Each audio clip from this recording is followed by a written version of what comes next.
अब हम पढ़ेंगे 74th अमेंडमेंट। एक था 73rd अमेंडमेंट, अब है 74th अमेंडमेंट। 74th अमेंडमेंट जैसे मैंने बताया था, ये अर्बन एरियाज में इम्प्लाई करता है। अब अर्बन एरियाज क्या होते हैं?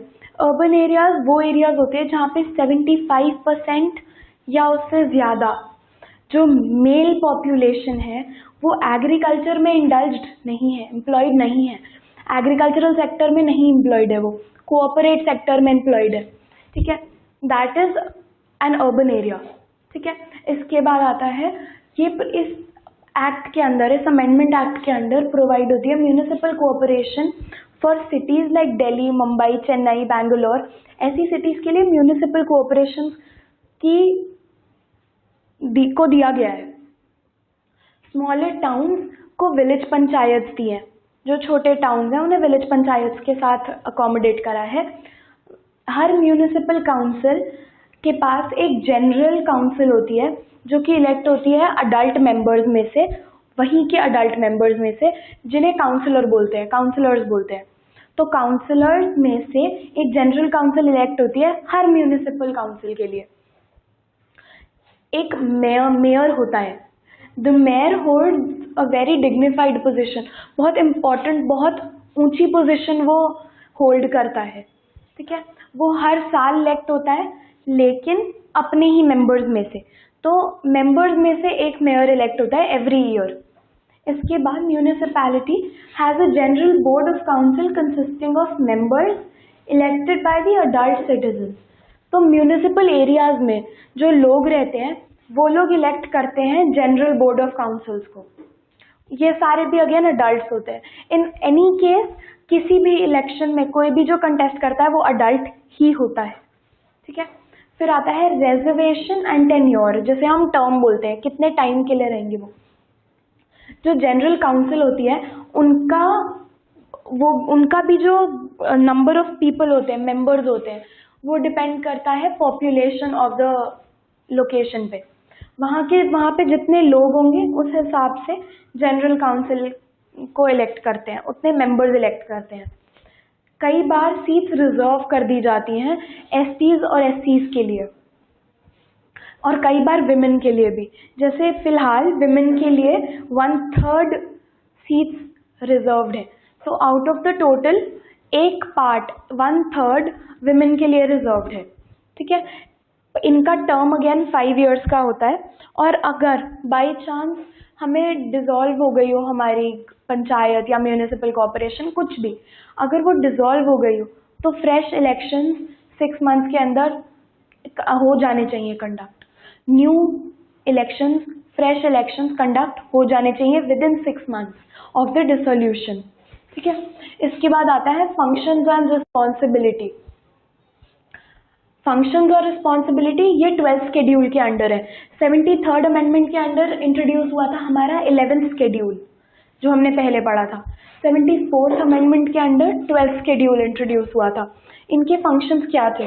रोड्स और ब्रिजेस बनाना, वाटर सप्लाई प्रोवाइड करना, public health and sanitation, urban amenities जैसे पार्क्स, ये सब प्रोवाइड करना, कल्चरल और एजुकेशनल एस्पेक्ट्स को बढ़ावा देना, कल्चर को बढ़ावा देना, एजुकेशन को बढ़ावा देना, और interest of the weaker sections of the society को सेफ गार्ड करना, उनके लिए, उनके अच्छे के लिए, उनके हित के लिए काम करना, सेफ गार्ड करना उनके इंटरेस्ट। फिर से सबसे इम्पॉर्टेंट चीज़, अगर आपको ये याद रहेगी, सिर्फ तब आप दोनों एक्ट्स के बीच में, 73rd और 74th अमेंडमेंट एक्ट के बीच आप डिफरेंस सिर्फ तभी बता सकते हो जब आपको ये पता हो।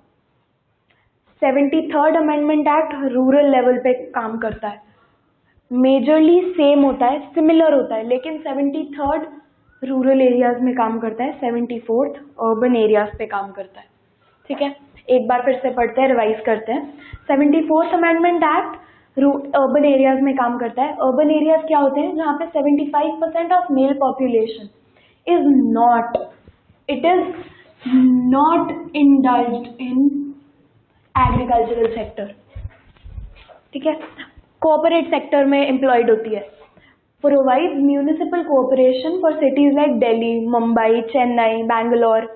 ठीक है, इसके बाद smaller towns have village panchayats.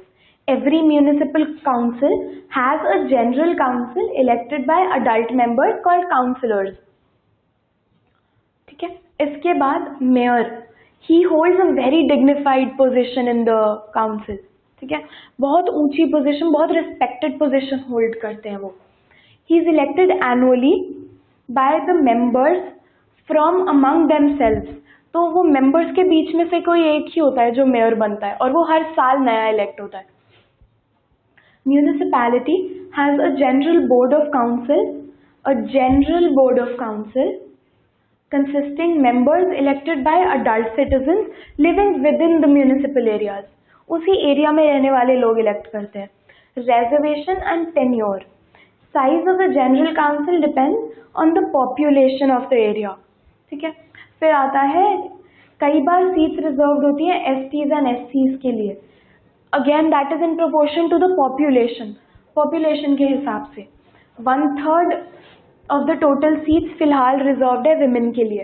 तो कुछ भी हो, एक सर्टेन नंबर है जो होल्ड करता है कि वहाँ पे विमेन ही पावर में रहेंगी. उस एरिया में एटलीस्ट इतनी सीट्स, एक प्रोपोर्शन ऑफ द सीट्स ये विमेन के लिए है. तो दिस इज़ वेरी नेसेसरी, ये बहुत इंपॉर्टेंट पार्ट है विमेन एम्पावरमेंट के लिए. इनका टर्म 5 years का होता है और फ्रेश इलेक्शंस कंडक्ट हो जाने चाहिए. अगर हमारी डिसॉल्व होती है ग्राम सभा, ग्राम पंचायत, म्यूनिसिपल कोऑपरेशन, कुछ भी, तो every 6 months new election, fresh election हो जाने चाहिए कंडक्ट. फंक्शंस और रिस्पॉन्सिबिलिटी इनकी लिस्ट होती है 12th शेड्यूल के अंदर. 73rd अमेंडमेंट में 11th शेड्यूल, 74th अमेंडमेंट में 12th शेड्यूल है.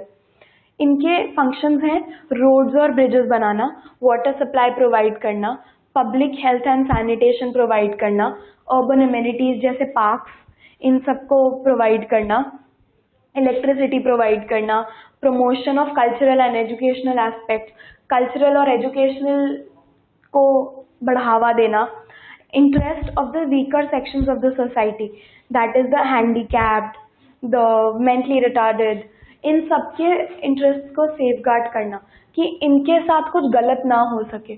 इनके लिए अच्छी स्कीम्स, इनके लिए प्रोवाइड करना कुछ ऐसा कि उन लोगों की बेटरमेंट हो, वो भी इनका काम है. 73rd works on the rural level, 74th works on the urban level. That's all.